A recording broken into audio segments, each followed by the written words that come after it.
Hi everyone. This is a long story, so buck up. I, Dina, 33, female, have been married to my husband Marcus, 37, male, for a year now. We met through mutual friends and everything happened so quickly.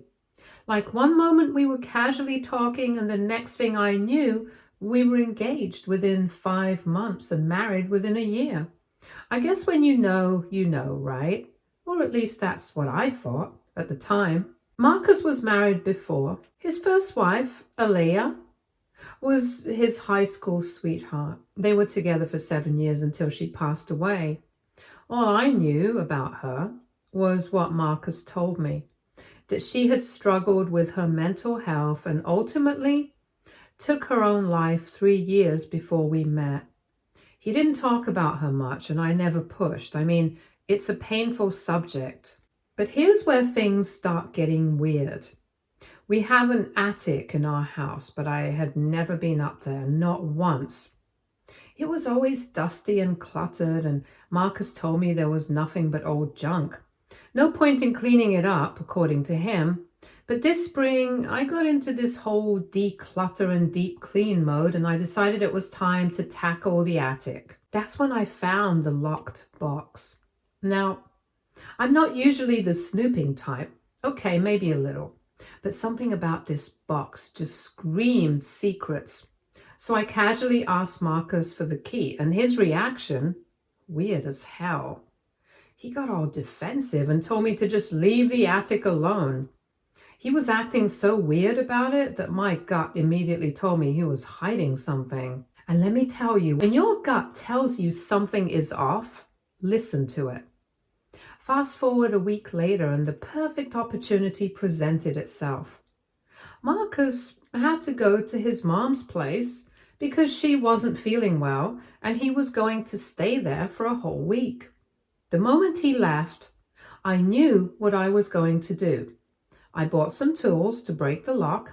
It was old and rusty, so it didn't take much effort to snap it open. My heart was racing as I lifted the lid, and inside I found a stack of journals and some photo albums. All of them belonged to Aaliyah. Now, I felt kind of weird about going through a dead woman's personal thoughts, especially since she was my husband's late wife, but come on, I'm only human. And at this point, curiosity had me in a chokehold. So I started reading, and what I found was absolutely horrifying. Aaliyah wrote about her relationship with Marcus in excruciating detail. She talked about how he was a serial cheater, how he would disappear for days with no explanation, only to come back acting like nothing happened. But at the same time, he was obsessively jealous, insecure, and controlling. He didn't let her talk to her family and slowly isolated her from everyone she loved. She wrote about how lonely and trapped she felt, how she stayed depressed for days, how she started to lose herself. And the way she wrote about him, it was clear she loved him at some point, but she was also terrified of him. The more I read, the more disturbed I felt. Because this was not the Marcus I knew, or at least not the Marcus I thought I knew. I spent the next 2 days just devouring every word, feeling sick to my stomach. And then I got to the photo albums. At first, everything seemed normal, just a couple documenting their life together. But then I started noticing something. The places they had visited, Marcus and I had been there too. Not just the same places, but the same poses. He even had the same outfits in a few of those photos. There was a picture of them at a beach standing by a rock. I had a photo with Marcus in that exact same spot. Another one of them at a little cafe smiling over coffee. I had the exact same picture, same angle, same table. It wasn't just 1 or 2 pictures, it was dozens. It was like Marcus had been meticulously recreating the memories he had with Aaliyah, but with me in her place. My entire body went cold. I felt disgusted, confused, betrayed. Was I just a replacement? Was I his way of reliving his past with her? And then the worst thought hit me. Did Aaliyah take her own life because of him? Because after reading her journals, I was so confused. Marcus wasn't home, so there was nothing I could do but wait. And let me tell you, waiting while holding on to this kind of information, pure torture. I had to act normal when he called to check in. Had to pretend everything was fine, but inside, my mind was spinning, trying to figure out what the hell I was going to do next, because one thing was certain, I didn't feel safe anymore. And I wasn't sure if I ever really knew the man I married. So day before yesterday, Marcus came back home. I was already on edge, but I tried to act normal. I asked him about his mom, made some small talk, waited for the right moment. I wasn't sure how to bring it up without him completely shutting down, but at the same time, I couldn't keep it in any longer. My stomach was in knots and my hands were sweating as I pulled out the journals and the photo album. I placed them on the table in front of him and just watched his reaction. He barely glanced at them before his face darkened. That was my first clue that he knew exactly what they were. He didn't even ask what I was holding, which was weird. The second clue was his immediate anger. No shock, no confusion, just straight up anger. He snapped at me, saying that I had violated his trust, that I had no right to dig through his things. He went on about how this was his past, that I had crossed a boundary, and how disappointed he was in me for not respecting his privacy. He was so focused on making me feel guilty that he didn't even ask what I had read, not once. I pushed past that because I wasn't going to let him guilt trip me into silence. I asked him directly if everything Aaliyah wrote was true. The cheating, the isolation, the way he treated her. He brushed it off, saying she was depressed and that she saw things differently. And that's when I showed him the photos, the matching outfits, the identical locations. I asked him if he had intentionally been recreating these memories with me. He just scoffed, calling me paranoid, and said I was overthinking everything. It was such a nonchalant, dismissive response that it made me feel crazy for even bringing it up. But I knew what I saw. The same beach, the same pose, the same restaurant, even the same stupid red scarf that I thought was a sweet, random gift from him. Turns out, Aaliyah had worn an identical one in one of their pictures.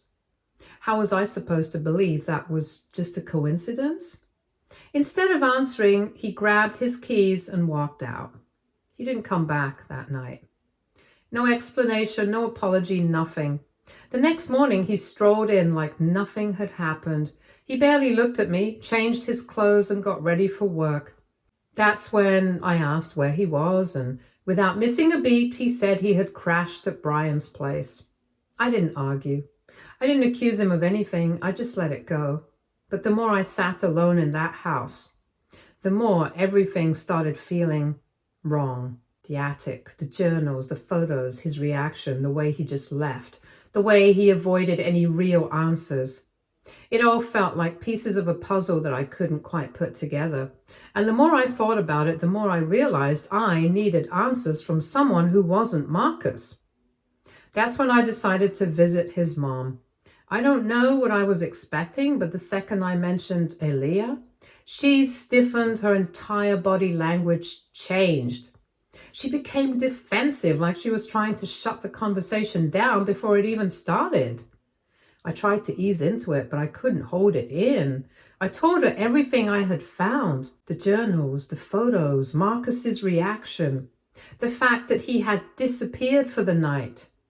She just shook her head and told me that I should talk to Marcus about it, that it wasn't her place. But I couldn't let it go. I practically begged her to tell me the truth. And that's when she finally admitted that Marcus and Aaliyah's relationship had been toxic. That yes, he had cheated on her a lot. That yes, it had worsened her mental health. But beyond that, she didn't want to say much. And then, before I left, she said something I can't stop thinking about. Some habits are hard to quit. At first, I didn't understand what she meant, but as I was driving home, it clicked. She was talking about Marcus. She was talking about his habits. Marcus had a habit of disappearing for the night. Marcus had a habit of cheating. And just last night, Marcus had disappeared again. I don't know what came over me, but I grabbed my phone and called Brian. I knew I had to be careful because if I straight up asked him if Marcus had been there, he might lie for him.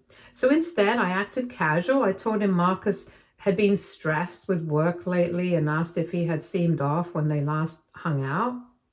Brian, being completely unaware of what I was trying to do, casually told me that the last time they saw each other was last week and everything was fine then. That's when my stomach dropped. Marcus lied. He wasn't at Brian's, he was somewhere else. And that was it for me. That was my breaking point. I couldn't sit in that house any longer waiting for him to come home, act like nothing was wrong. I packed a bag, grabbed my essentials and left. I drove straight to a hotel and checked in. I haven't spoken to him since. Right now, I'm sitting in a hotel room, staring at my phone, waiting for something, but I don't even know what I want at this point. Did I make the right choice? Did I overreact? Am I throwing away my marriage over a gut feeling, or is my gut right? I don't know. I just feel sick. Update 1. Hey everyone, first of all, thank you for all the responses. Seriously, I wasn't expecting this many people to care about my mess of a situation, but reading through your comments made me feel a little less crazy. I know a lot of you were saying to just leave, that I don't need any more proof or explanations, but I guess part of me wasn't ready to just walk away without confronting him one last time. I don't know if that was smart or just being stubborn, but either way, I decided to go back home before Marcus got there. I left my bags at the hotel just in case, but I needed to see his reaction when he walked in and realized I knew for sure that he was lying. Maybe I was hoping for some sort of confession, some breakdown where he'd finally tell me the truth. Maybe I just wanted to give him a chance to explain, even though deep down I already knew there was no good explanation for any of this. So I sat there and I waited and I waited. And by the time Marcus actually came home, it was 2 a.m. I was half asleep on the couch. But the second I heard the door open, my whole body tensed up. I don't know what I was expecting, but when I looked at him, he just seemed normal. Not guilty, not apologetic, not even surprised to see me waiting there. Just tired. I asked him where he had been. He barely even looked at me when he said, "Work ran late." At this point, I was so past playing along. I told him I had called his office and they said he had left hours ago. He didn't even flinch. He just shrugged and said he had a late dinner with a client. The ease with which he lied to me was honestly chilling. He wasn't scrambling for an excuse, wasn't even annoyed that I caught him in a lie. He just moved on to the next one like it was second nature, like he had done this a million times before. I told him we needed to talk, that I wasn't just going to let this go, but he just sighed like I was the one exhausting him and said, "I'm too tired for this right now." And then he just walked straight past me into the bedroom and closed the door behind him. That was it. No fight, no attempt to make me believe his story, nothing. I stood there for a second just staring at the closed door like maybe I had imagined the whole thing. And then I snapped. I went up to the door and started banging on it. I don't even know what I was saying at that point, just demanding that he open the damn door and talk to me, that he couldn't just shut me out like this. I banged on that door for 30 minutes. Nothing, not a word. Not even a "leave me alone." He just ignored me like I didn't exist, like I wasn't his wife standing outside that door, desperate for answers. Eventually I gave up. My hands were shaking, my heart was pounding. I just felt empty. So I grabbed my keys and walked out the house and drove straight back to the hotel. And now, here I am, sitting in this crappy hotel room at 4 a.m., writing this post because I don't know what else to do. I don't even know what I want at this point. Closure, an apology, a reason to stay, a reason to leave. I keep going over everything in my head, trying to piece it all together, trying to figure out if I'm being dramatic, if I'm overreacting. But I don't think I am. I think I know I'm not. Update 2. Hey Reddit, I don't even know how to start this because my brain feels like it's short-circuiting. I feel numb. I feel stupid. And mostly I feel like the biggest idiot on the planet for ever thinking Marcus was someone he clearly isn't. I know a lot of you told me to just let this go, to take what I already knew and leave, but I couldn't. I needed to hear him say it. I needed to look him in the eyes and see if there was even a shred of remorse. Maybe I wanted to give him one last chance to be honest, to own up to everything instead of hiding behind his usual dismissive attitude. Or maybe I was just looking for a reason to finally walk away without any lingering doubts. So I did the one thing I knew he wouldn't be able to ignore. I went to his office. I walked right into the reception area and asked to see him. The receptionist looked a little confused, maybe even uncomfortable, but she called him anyway. It didn't take long for Marcus to come out. The second he saw me standing there, his entire face changed. His jaw clenched and he immediately grabbed my arm, pulling me to the side and whispering, "What the hell are you doing here?" He wasn't worried. He wasn't confused. He wasn't scared that something was wrong. He was just pissed. And that reaction alone told me everything I needed to know. I told him I wasn't leaving until he gave me some answers. He sighed like I was some annoying problem he had to deal with and told me to go home, that this wasn't the place to create a scene. That pissed me off even more. I told him if he didn't want me making a scene, then he needed to talk to me like an adult. So he rolled his eyes and told me to follow him. We walked to a small cafe a block away. He didn't hold my hand, didn't ask if I was okay, didn't even look at me. The second we sat down, he leaned back in his chair, crossed his arms and said, "What do you want?" Like I was the one being unreasonable. I took a deep breath because my hands were shaking and I didn't want to give him the satisfaction of seeing me break down. I asked him, "Is it true that you cheated on Aaliyah multiple times?" He didn't even blink. "Yes." That's it. No explanation, no justification, just a yes. I stared at him, waiting for him to say more, waiting for him to look ashamed or guilty or anything. But he just sat there, his face blank like this was the most casual conversation in the world. So I pushed further and I asked him about the photos, about how every place we had gone together was a place he had already been with her, how even the way we posed in the pictures was the same, how he had made me wear clothes that looked almost identical to what Aaliyah wore in those pictures. He sighed like I was exhausting him. "You're looking too much into it." That was it. No denial, no anger, just pure, dismissive indifference. I could feel my heart pounding in my ears, but I wasn't done. I asked him where he was the night I confronted him. The night he told me he was with Brian. He didn't even flinch when he said, "I was with Brian." And that's when I hit him with it. I told him that I called Brian, that Brian told me they hadn't seen each other in a week, that I knew he was lying and that I knew he was cheating on me. For the first time since we sat down, he actually looked me in the eyes, not with guilt, not with regret, but with pure, cold indifference. And then he said, "What do you want me to say?" That broke me. Because in that moment I realized that he knew I knew the truth and he didn't care. He didn't care that he had been caught. He didn't care that he had hurt me. He didn't even care enough to try to lie his way out of it. I said, "I want you to tell me the truth." And he did. He looked me right in the eyes and said, "Yes, I cheated." And no, it wasn't the first time.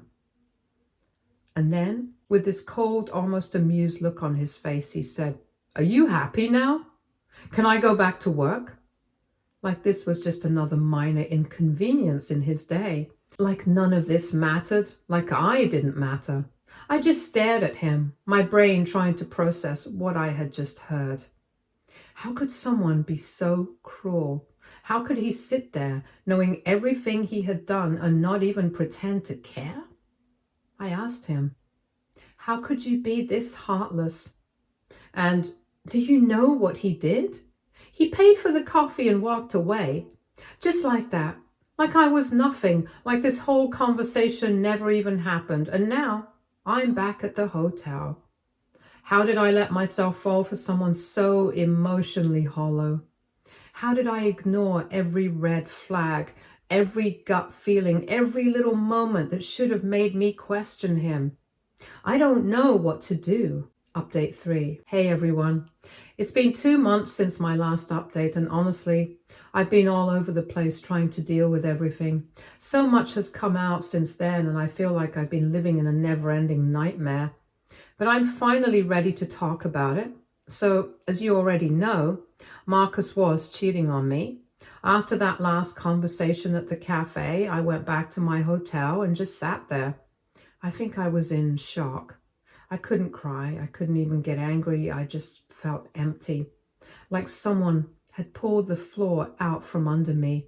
And I was free falling with no idea when or if I'd hit the ground. The first few days were the worst. I barely ate. I barely slept. I would just lie in bed, staring at the ceiling, replaying every moment of our relationship in my head, trying to pinpoint the exact moment I should have known. Because the signs were there, weren't they? The weird little moments where my gut told me something was off, but I ignored it because I didn't want to be that person. The paranoid, insecure wife who made problems out of nothing. But it wasn't nothing. It was everything. And now I was sitting in a hotel room completely alone, while Marcus went on with his life like nothing happened. He didn't even care. I didn't get a single call or text from him, not even a fake apology or a pathetic attempt to win me back. The only messages I got were short, emotionless texts asking where certain things were in the house. Where's the spare car key? Do you know where my gray suit is? Not even a, how are you, or are you okay? It was like I had already been erased from his life, like I was just some ex-roommate who moved out and left behind a few loose ends. That hurt more than anything. But slowly I started picking myself up. I forced myself to eat, even when I didn't want to. I started taking walks just to get out of my own head. And at some point I realized that sitting in that hotel room, wallowing in pain, wasn't going to change anything. Marcus had already decided I wasn't worth his time. The least I could do was prove to myself that I was worth mine. So, after 2 weeks of hiding away, I finally went back home, and just to get my stuff. It was a Sunday when I walked in. He was sitting on the couch watching TV, looking completely relaxed, like I hadn't just disappeared from our home for 2 weeks. He barely even looked surprised to see me. I told him straight up, I'm just here to pack my things. And do you know what he said? Are you sure about this? Are you serious? Am I sure? I just stared at him, feeling this overwhelming mix of rage and disbelief. After everything he had done, after admitting to cheating multiple times with zero remorse, he had the audacity to ask me if I was sure. So I asked him, do you even feel guilty for what you did? And this man, this actual garbage human being, had the nerve to look me straight in the eye and say, no, because this is how men are supposed to be. Being monogamous isn't natural. I can't even describe how disgusted I felt in that moment. Like, wow, this wasn't just a mistake. This wasn't some lapse in judgment. This was who he was. I didn't say anything else. I just turned around and went straight to packing. I was done. Done.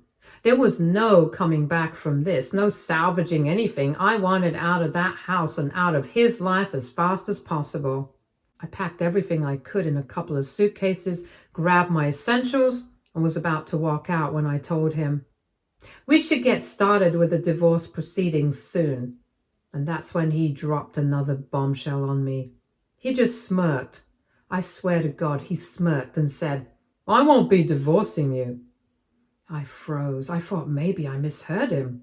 Maybe he was joking, but no, he was serious. He said, "Divorcing you would be bad for my image in the community, but I don't mind if you want to live separately and do your own thing." I swear I felt my brain break for a second. Like what? What community? He wasn't some politician or religious leader. He was just some guy with a decent job and a few friends. What image was he talking about? But then I realized Marcus didn't care about me, he cared about how he looked to other people. A divorce would make him look bad. A divorce would mean people might start asking questions, and he couldn't have that. It wasn't about love. It wasn't about saving our marriage. It was about control. And in that moment, I knew exactly what I needed to say. I looked him dead in the eye and said, "It's not up to you." And then I walked out. I don't think he expected that. I don't think he thought I'd actually go through with it. Maybe he assumed I'd come crawling back, that I'd be too scared to fight him on this. So I'm actually going through my divorce proceedings right now, and let's see where it goes. Update 4. Hey everyone, it's been 6 months since my last update, and honestly, it feels like a lifetime has passed. So much has happened, and I've been meaning to come back and share, but I needed time. But now I can finally say it. I'm divorced. It still feels unreal saying that. Like after everything Marcus put me through, after all the fights, the manipulation, the endless back and forth, it actually happened. Trust me, he made it as difficult as possible. He dragged his feet at every step, refused to sign paperwork, ignored emails from my lawyer, and even tried to guilt trip me into staying married, even though we had been living separate lives for months. I think he genuinely thought that if he stalled long enough, I'd just give up and come back. I did not. The entire process drained me, but with time, I started feeling lighter. I started realizing that no matter how hard he tried to drag me down with him, I wasn't going to let him. And then, one day, I got the final paperwork. Divorced. Official. Done. So yeah, I moved into a new place as well. But of course, because nothing in my life can ever just be peaceful, Marcus found out where I live. I don't even know how. I was so careful. I didn't tell mutual friends. I changed my address privately, but somehow he still figured it out. But of course, the first time he showed up, he was drunk. It was late night and I was already in bed when I heard banging on my door. At first I thought maybe it was a neighbor or someone who needed help, but then I heard his voice. My stomach dropped. I didn't open the door. I just stood there, listening as he slurred insults through the door, calling me a liar, a cheater, which is so ironic coming from him, a selfish who ruined his life. He kept saying I would regret this, that I was nothing without him, and that I'd come crawling back when I realized how much I needed him. It was honestly pathetic. I didn't respond. I just waited for him to get tired and leave. Eventually he did, but a few weeks later, it happened again. Same thing, drunk, angry, spewing nonsense at my door like I owed him something. This time, I called the cops. By the time they showed up, he was already gone, but I reported everything and made sure there was a record of it, because honestly, I don't trust him. I don't know what he's capable of when he's like this, and I refuse to let him scare me into silence. So now, I'm dealing with the aftermath. Mentally, it's been a roller coaster. Some days I feel like I finally moved on. Other days I feel right back where I started. I didn't deserve what Marcus did to me. And I definitely don't deserve to have him showing up at my door thinking he still has any control over my life. I don't know what's next for me. But for the first time in a long time, I feel hopeful. Thanks for reading and for being there for me through this. I appreciate everything. Stay tuned for more stories from our girl relationships.